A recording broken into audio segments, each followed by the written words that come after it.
Guys, no, kita nyo naman yung ano niya, box, no, naka-box siya guys, no, Inco, no, Inco angle grinder. Sorry.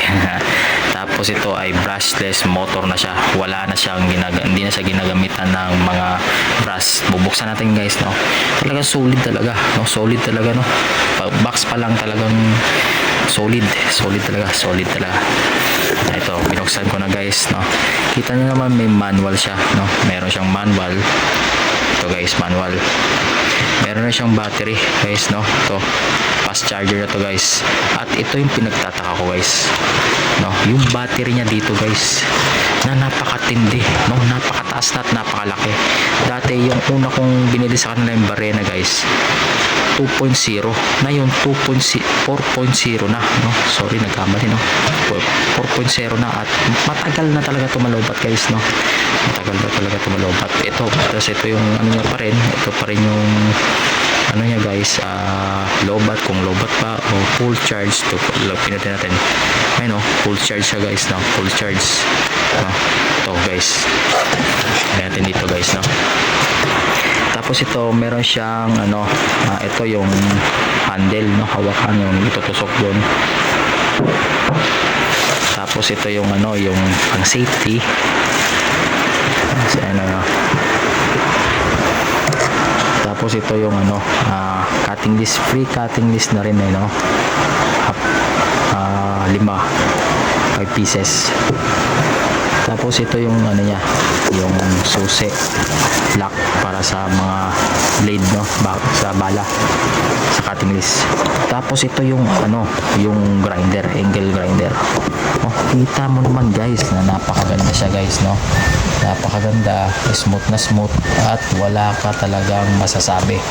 Basta talaga yung sinasabi ko talaga, pag Inco talaga yung talagang in-order mo yung Inco, hindi ka talaga magsisisi pag dumating yung ano sa'yo item, no. Yan guys, oh. Kasi nakailang beses na rin ako na order dito ng ano, ng mga tools.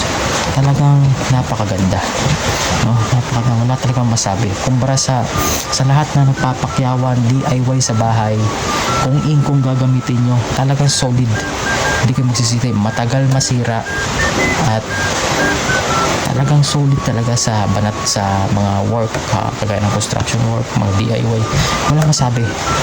Halos lahat ang gamit ko Inco, simula sa mga tools, mga gunting, kagaya yan, mga martilyo, lahat Inco, wala kang masabi sa Inco. Kaya talagang the best yung Inco sa akin. Kaysa sa iba, bibili ako mahal, hindi ko na sasabihin yung ibang brand, basta mahal.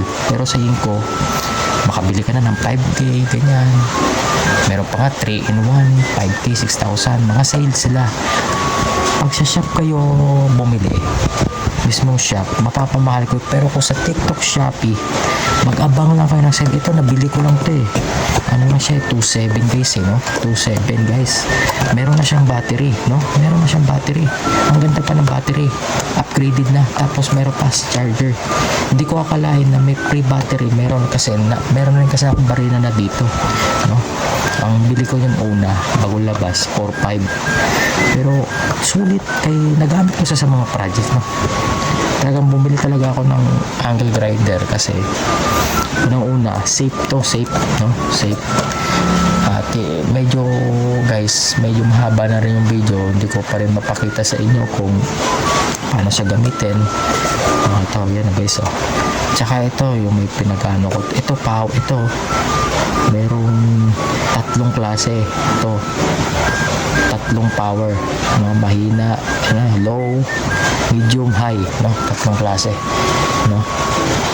Hindi na rin to na mapakita sa inyo kung gagana or ano. Basta gumagana siya guys. Kasi gabi na, kasi masyadong maingay, kaya bilhin ako lang. Ging pakita lang na ako sa inyo. Nakabisaya na tayo. Pinakita ko lang sa inyo guys at talagang sulit na sulit, no? Walang talaga akong masabi sa mga brand ng Inco, no? Talagang sulit talaga. Kaya ako sa'yo guys, kung tools lang pag-uusapan, inko na ako, no? Inko lang. Siguradong maganda ang performance ito, no? At maraming sa inyong salamat guys sa channel ko na sumusuporta, at suportahan niyo pa ako palagi. At sa susunod kong vlog, ipapakita ko kung paano gamitin tong angle grinder guys. Maraming salamat at God bless. Thank you. Good night. Salamat.